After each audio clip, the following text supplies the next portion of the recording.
어느덧 시편 강해의 마지막 시간이 됐습니다. 오늘은 10강 시편 22편 말씀을 나누겠습니다. 하나님 아버지, 시편 22편 말씀을 나눌 때에 주께서 친히 말씀하여 주시고 주의 말씀하시는 은혜를 우리 모두 받게 도와 주시옵소서. 예수 그리스도의 이름으로 기도하옵나이다. 아멘. 시편이 150편인데 이 150편 시편 말씀 중에서 가장 좋아하는 시편 한 편을 꼽는다면 여러분 어떤 시편을 꼽겠습니까? 많은 분들이 시편 23편 여호와는 나의 목자시니 내가 부족함이 없으리로다, 이 시편을 꼽겠습니다. 시편 22편을 오늘 나누는데요. 과연 이 시편 22편은 어떤 시편이고 22편의 내용을 여러분은 어떻게 어느 정도 알고 계십니까?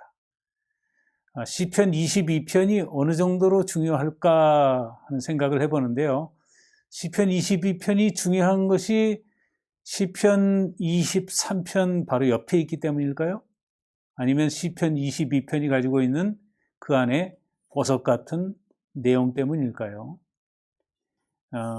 시편 22편은 무엇보다도 신약 성경에 24번이나 인용되는 그런 시편입니다. 그런 의미에서 시편 22편이 참 시사하는 바, 또 가지고 있는 그 의미가 크다고 하겠습니다. 특별히 예수님의 고난과 십자가에서 14번에 걸쳐서 시편 22편이 인용되고 있는 것을 여러분은 알고 계신지 모르겠습니다. 자, 시편 22편이 예수님의 이 고난상에 어떻게 이용되는지 성경을 살펴보면 십자가에서 시편 22편 먼저 1절 말씀, 내 하나님, 내 하나님, 어찌하여 나를 버리셨나이까? 엘리, 엘리, 라마 사박다니 라는 이 말씀이 마태복음 27장 46절에 나오는 것을 우리는 잘 알고 있습니다. 시편 또 22편 18절에 보면 내 겉옷을 나누며 속옷을 제비 뽑아 라는 말씀은 마태복음 27장 35절이나 요한복음에 보면 특별히 잘 나와 있는데요. 19장 23절에서 24절에 보면 군인들이 예수를 십자가에 못 박고 그의 옷을 취하여 네 깃에 나누어 각각 한 깃씩 얻고 속옷도 취하니 이 속옷은 호지 아니하고 위에서부터 통으로 짠 것이라. 군인들이 서로 말하되 이것을 찢지 말고 누가 얻나 제비 뽑자 하니 이는 성경에 그들이 내 옷을 나누고 내 옷을 제비 뽑나이다 한 것을 응하게 하려 함이르라. 군인들은 이런 일을 하고 라고 되어 있는 말씀에 나타나 있습니다. 그리고 시편 22편 8절에 보면 그가 여호와께 의탁하니 구원하실 걸 하는 이 말씀 마태복음 27장 43절에 보면 그가 하나님을 신뢰하니 하나님께서 원하시면 그를 구원하실지라, 이런 말씀이 십자가상에서 사용되어진 시편 22편의 말씀의 예들입니다.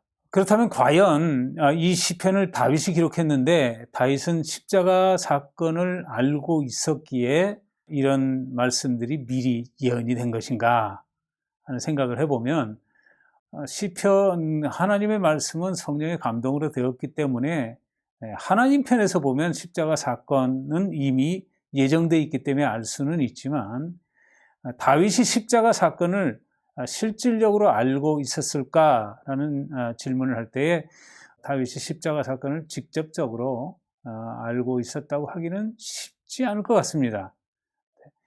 그런데 이것을 이 다윗이 쓴 시편을 이해하면서 시편을 예수님의 관점에서만 독점적으로 이해하려는 그런 경향을 가지고 직접적으로 다윗을 건너뛰고 또 그 언약 공동체의 그 시편 경험, 시편 이해, 이것을 건너뛰어서 그냥 십자가 사건으로만 그냥 이해하려고 하면 좀 무리가 따르는 경우가 많고 내용을 이해하는데도 무리가 따른다고 보겠습니다. 그렇기 때문에 1차적으로는 기본적인 시편 기록자인 다윗의 경험 하에서 이 시편 22편이 어떤 것인가를 먼저 살피고 그것이 예언적으로 또는 성취적으로 어떤 역할을 했는가라는 식으로 이렇게 점차적으로 거슬러 올라가야 되는 것이 이 시편 또 성경, 구약 성경 이해의 바른 방법이라고 하겠습니다. 다윗이 이 시편 22편에 나타난 여러 가지 말씀들이 있는데 특별히 이 고난에 관한 말씀, 또 고난 중에 하나님께서 그 고난을 돌아보시지 않는 것 같은 그런 경험들, 그런 경험들이 다윗의 어떤 삶의 경험들하고 이렇게 경험들에서 나왔을까 하는 생각을 우리가 해보겠는데요. 다윗은 그 자식들 중에 막내였어요. 그래서 막내로서 형들과는 다르게 양을 치면서 남자로서 할 수 있는 그런 일 중에서는 좀 경한 일 또는 좀 남자들이 하기를 꺼려하는 그런 일들을 하는 그리고 이렇게 주목을 받지 못하는 그런 막내의 서름을 겪었다고 보겠습니다. 그것은 큰 고난이라고 하기는 좀 어렵겠지만 특별히 그 목자를 할 때에 다윗이 경험한 것을 블레셋 사람 골리앗하고 싸울 때 얘기하는 부분이 나오죠. 사무엘상 17장 34절 35절 말씀인데 아버지의 양을 지킬 때에 사자나 곰이 와서 양떼에게 새끼를 물어가면 자기가 가서 구해줬다 이런 얘기를 하죠. 그러면 이거 굉장히 영웅적인 다윗의 그 모습을 이제 우리가 거기서 살펴보게 되는데요. 실제로 양을 치는 목동이 사자나 곰이 와서 양을 물어갈 때 사자와 곰하고 싸우는 그런 생각을 그런 것들을 우리가 상상을 해보면 그거는 정말 그 위기가 극한 상황이라고 우리는 생각해 볼 수 있는 것이 일반적이겠습니다. 그런 다윗의 경험이 있었고요. 또 청년 시절에 다윗은 목숨이 위태로운 상태에서 사울 왕에게 일개 개인이 나라의 임금에게 계속해서 쫓기면서 목숨의 위협을 받는 그런 삶을 경험을 했어요.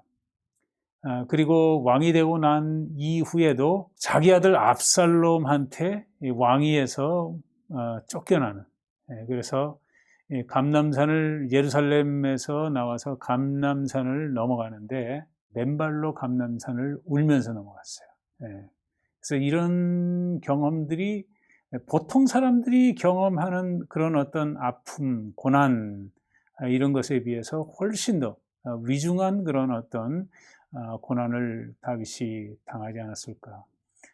제가 이걸 보면서 제 아들이 하나 있는데 그 아들이 저를 배신하고 이렇게 했다. 그러면 그 고통이 얼마나 컸을까 하는 생각을 해보면 다윗의 고통이 심히 컸지 않았을까 하는 생각을 하고 그리고 쫓겨날 때 또 사울과 같은 지파에 있었던 시므이라는 사람이 나와서 이제 저주를 하죠. 사무엘하 16장 7절에 보면 쫓겨나는 다윗을 향해서 시므이가 저주하죠. 그래서 피를 흘린 자여 사악한 자여 가거라 가거라. 옛날 성경 번역에는 피를 흘린 자여 비루한 자여 가거라 가거라. 이렇게 흙을 던지면서 이렇게 저주하는 그런 경험들을 다윗은 보통 사람들이 겪는 경험보다도 큰 그런 아픔의 경험들을 많이 했었다. 그것이 시편 22편에 점점이 녹아 있는 것을 살펴보겠습니다. 그래서 이 절망적인 환경이 있다 해도 우리가 견딜 수 있는 건 뭐냐면 하나님께서 우리와 함께 해주신다는 그 약속, 그것을 붙들고 있는 거 아니에요? 근데 오늘 22편 말씀에 보면 1절부터 하는 말이 나의 하나님 어찌하여 나를 버리셨나이까 라고 얘기를 해요. 그래서 이 하나님, 이 절망적인 환경 속에서 아픔을 당하고 있는 다윗에게 하나님은 어떤 하나님이냐? 버리신 하나님, 다윗을 버리신 하나님. 특별히 신명기 31장 6절에 보면 내가 너를 버리지 아니할 것이라고 이렇게 언약적으로 약속을 해주셨어요. 재다짐하면서 여호수아서에 보면 여호수아에게 내가 너를 떠나지 않으며 너를 버리지 않는다 이렇게 약속하셨던 하나님인데 다윗을 버리셨다 이거예요. 그리고 22편 2절에 보면 하나님은 그렇게 이 아픔을 당하면서 하나님께 도움을 요청하는데 응답하지 않는 하나님, 그런 하나님이에요. 어떤 하나님입니까? 이 하나님은 침묵하시는 하나님. 나는 너무너무 어려운데 하나님은 아무 응답을 주지 않고 계시는지 아니 계시는지 알지 못하도록 침묵하고 계신 그런 하나님이라 이렇게 얘기를 하고 있죠. 22편 11절에 보면 하나님이 다윗을 멀리 하신다 이렇게 11절을 보죠. 11절에 보면 나를 멀리 하지 마옵소서. 자기를 멀리 하고 있다. 하나님이 어디나 계시고 하나님이 나와 함께 영원히 계신다고 약속하신 그 하나님인 것으로 알고 있는데 그 하나님이 멀리 서 계셔서 내 사정을 전혀 돌아보지 않는 그런 하나님이다 이렇게 말을 하고 있어요. 다윗은 그랬을 겁니다. 분일의 하나님 어디 계십니까? 우리 조상 야곱에게 언약하셨던 분일의 하나님, 야복강의 하나님 어디 계십니까? 아브라함과 이삭과 야곱 우리 조상들의 하나님, 언약의 하나님 여호와는 어디 계십니까? 성막으로 우리 가운데 함께 계시며 백성들 12지파 가운데 좌정하시고 거하시는 미식한 이 성막의 하나님 어디 계십니까? 이 절망적인 환경 속에 하나님은 나를 버리시고 응답하지 않으시고 멀리 하시는 그런 하나님이다라고 22편은 절망적으로 얘기를 하고 있어요. 그런데 이 절망적인 환경 속에서 이 22편에 보면 참 좀 이해가 좀 잘 안 되고 좀 연결이 잘 안 되는 것 같은 말들이 군데군데 이렇게 이제 나와요. 22편 1절 2절에 보면 나를 버리셨다 그리고 응답하지 않으시고 침묵하시는 하나님이다 라고 얘기를 하면서 바로 그 다음 절인 3절에 보면 이스라엘의 찬송 중에 거하시는 주여 이렇게 얘기를 하고 있어요. 이스라엘의 찬송 중에 거하시는 주여. 시편을 이름하여 트힐림이라고 이 트힐림이 찬송이라는 소리예요. 찬송. 그래서 트힐림이 시편이라는 시편의 이름이에요.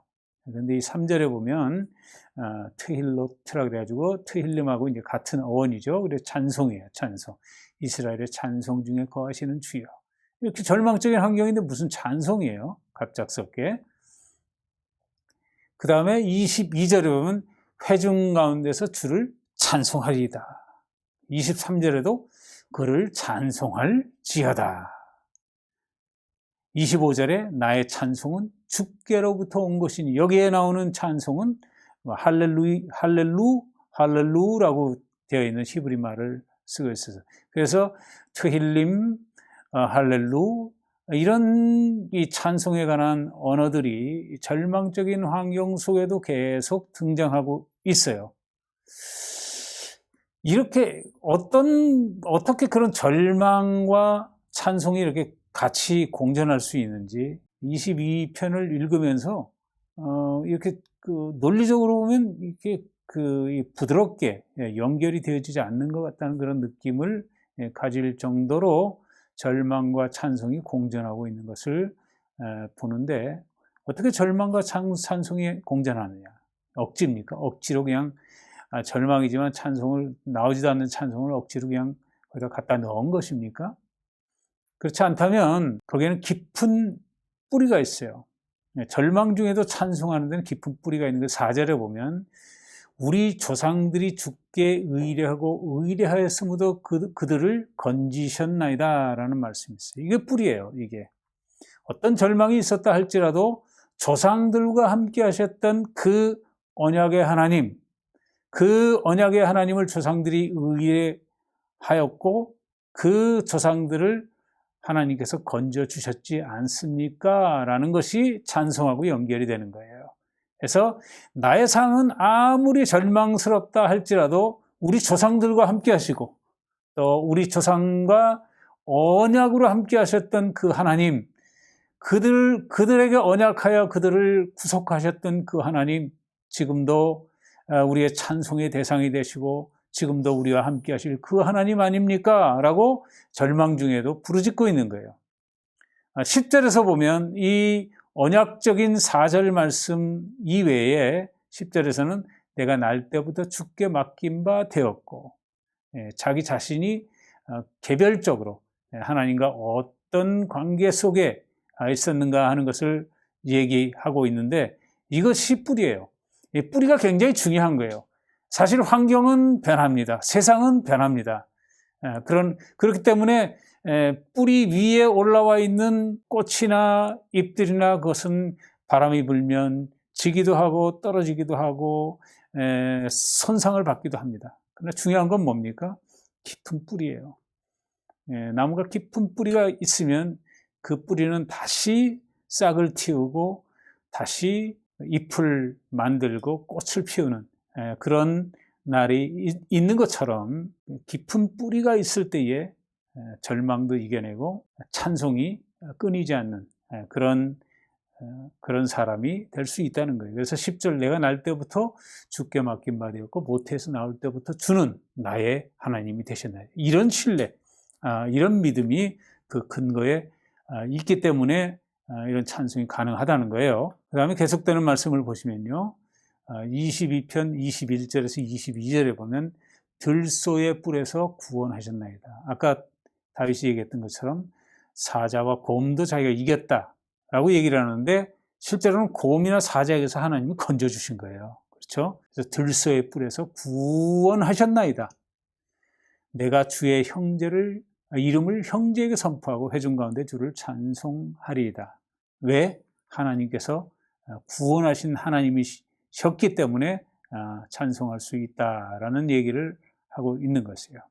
그러니까 성경에 보면 찬송들이 많이 나오는데, 대표적인 찬송들이 언제 등장했는지 성경을 이렇게 몇 가지를 보게 되면요, 가장 대표적인 찬송이 모세의 찬송이라고 얘기할 수 있겠어요. 모세의 찬송은 홍해를 건넌 후에 부른 찬송이에요. 홍해는 뭡니까? 이스라엘 백성에게. 홍해는 하나님의 구원의 역사를 경험한 것이지만, 홍해는 이스라엘 백성이 죽음을 경험한 거예요. 죽음을 뚫고, 홍해의 죽음을 뚫고 하나님의 구속하시는 은혜를 맛보았던 거. 그러니까 이 모세의 노래가, 모세의 찬송이 가능한 것은 죽음의 홍해가 있기 때문에, 죽음의 홍해가 없는 모세의 노래는 감격이 없죠. 감격이 없어요. 그것은 진정한 의미의 찬송의 어떤 이 톤을 가질 수가 없어요. 그리고 한나의 노래가 있죠. 한나의 노래도 이 성경에 나타난 아주 대표적인 찬송 중에 하나라고 할 수 있겠는데, 한나는 어떤 여인이었어요? 그것은 죽은 여인입니다. 죽은 여인. 죽은 것과 같던 여인인 한나가 자식을 보게 되었어요. 그래서 찬송하는 거예요. 그 죽음과 같은 그런 상태에 있던 여인, 그 절망, 그 고난을 딛고 일어났을 때에 한나의 찬송이, 한나의 노래가 노래되는 것입니다. 마리아의 노래도 보면 그래요. 마리아의 찬송. 처녀가 잉태했어요. 처녀가 잉태했어요. 그건 뭡니까? 죽음입니다. 처녀가 잉태. 그것처럼 수치스러운 거예요. 그런데 그 수치가 이 세상에서 가장 숭고한 여인, 가장 숭고한 여인으로 화하게 하신 하나님, 그 하나님을 보았을 때 마리아는 감격스럽게 노래한 거예요. 성경의 대표적인 찬송이 모두가 다 언제 가능하냐면 죽음을 딛고 수치를 이겨냈을 때 오는 그런 찬송이에요. 찬송은 언제나 그럴 때 가능한 것입니다. 다윗의 찬송, 이 다윗의 찬송이 더욱더 아름답고 숭고한 이유는 다윗의 고난 때문인 것입니다.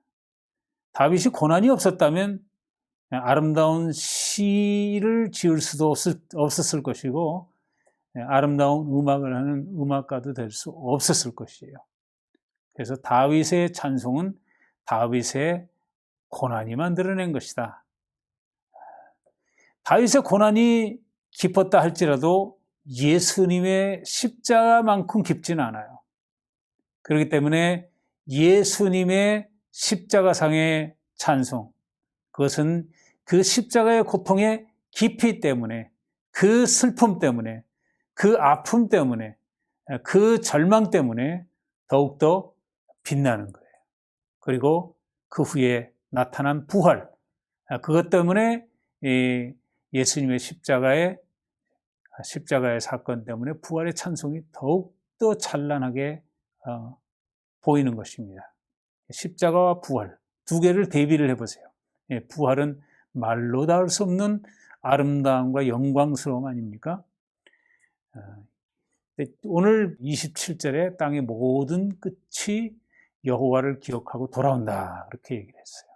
그리고 28절에 보면 나라는 여호와의 것이며, 킹덤, 하나님 나라는 여호와의 것이며, 70인역에 보면 드쿠리우의 바실레이아가 이 나라라는 말이에요. 그래서 그 나라는 여호와 주의 것이다, 이렇게 얘기를 하고 있어요. 그래서 땅의 끝이 여호와를 기억하고 돌아오며, 또 나라는 여호와의 것이며, 이런 것들은 종말론적으로 보여주시는 그런 말씀이에요. 그래서 이 시편 22편은 고난을 통하여 찬송하는 다윗을 보면서 예수님의 십자가를 지난 부활과 영광스러운 하나님의 도래 때에 나타나는 그 놀라운 영광스러운 찬송, 그것을 보여주는 그런 시편입니다. 그래서 이 시편 22편 말씀을 마지막 시간에 우리가 나누는데, 이것은 참 적절한 그런 그 순서가 아니었나, 그런 생각을 갖습니다. 그래서 여러분이 시편 전체를 이해하고 예수 그리스도의 십자가와 부활, 그리고 하나님의 영광스러운 그 나라를 총체적으로 이해하는 그런 차원에서 이 시편 22편을 본다면, 22편은 놀라운 시편이라고 생각이 되어집니다. 그래서 천국의 찬송이 마지막으로 우리에게 보여지고 있는데, 핸델의 오라토리오 메시아에 보면 1부, 2부, 3부 해가지고 예언과 탄생, 순환과 속죄, 부활과 영원한 생명. 그런데 마지막에 나타난 넘버 52에 보면 아멘으로 영광스럽게 그 하나님의 나라에 대한 노래를 하는 것으로 이제 맺어지는 그 오라토리오 메시아를 보면서 이 시편 22편이 이 전체를 담고 있는 그런 아름다운 노래로 우리에게 보여주고 있는 것입니다. 그래서 절망 중에 우리가 있을 때에 우리는 하나님 나라를 바라보며 예수 그리스도의 십자가 부활을 바라보며 찬송하는데, 우리의 찬송, 그 찬송의 의미는 그리스도의 고난과 부활의 찬송이요, 하나님 나라를 염원하는 찬송이며, 또 하나님 나라의 궁극적인 승리를 보고 우리가 그 나라를 바라며 미리 부르는 찬송인 것입니다. 그래서 언제나 우리의 찬송을 부를 때마다 주의 부활하심, 하나님의 나라, 그리고 그 나라의 영원한 통치, 이것을 보면서 우리는 절망 중 이 시편의 노래를 사랑하고 날마다 노래하는 그런 사람들이 되어야 될 것입니다. 제가 좋아하는 종말적인 찬송, 영원한 나라가 도래할 때 우리가 부를 찬송으로 찬송 249장인데 주 사랑하는 자 다 찬송할 때라는 찬송이 있습니다. 이걸 1절만 불러보고 그리고 마치도록 하겠습니다. 주 사랑하는 자 다 찬송할 때에 그 보좌 앞에 둘러서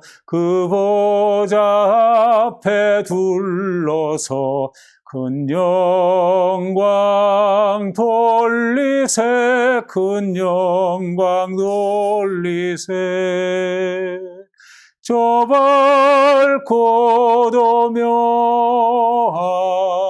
시온성 향하여 가세 내 주의 찬란한 성에 찬송하며 올라가세. 저 하늘 황금길 나 올라갈 때에 시온성 언덕 위에서 수많은 천사들 날 인도하리라. 저 밝고도 묘한 시온성 향하여 가세 내 주의 찬란한 성에 찬송하며 올라가세. 다 같이 기도하겠습니다. 하나님 아버지, 은혜를 감사합니다. 고난 중에 난데없이 나온 다윗의 찬송에 관한 증언을 시편 22편 말씀을 통하여 보며 절망과 고난이 있기에 주의 사심과 우리의 구원이 있고 우리를 영원히 붙드실 하나님의 나라가 있음을 다시 한번 보게 하여 주심을 감사합니다. 어떤 환경에 있을지라도 주께서 우리에게 보여주신 십자가와 부활, 그 영원하신 나라, 우리에게 주실 놀라운 하나님의 통치의 그 나라를 바라보며 주 안의 믿음을 견고히 하여 날마다 주와 함께 걸어가며 승리하는 우리 모든 성도들이 다 되도록 인도하여 주시옵소서. 예수 그리스도의 이름으로 기도하옵나이다. 아멘.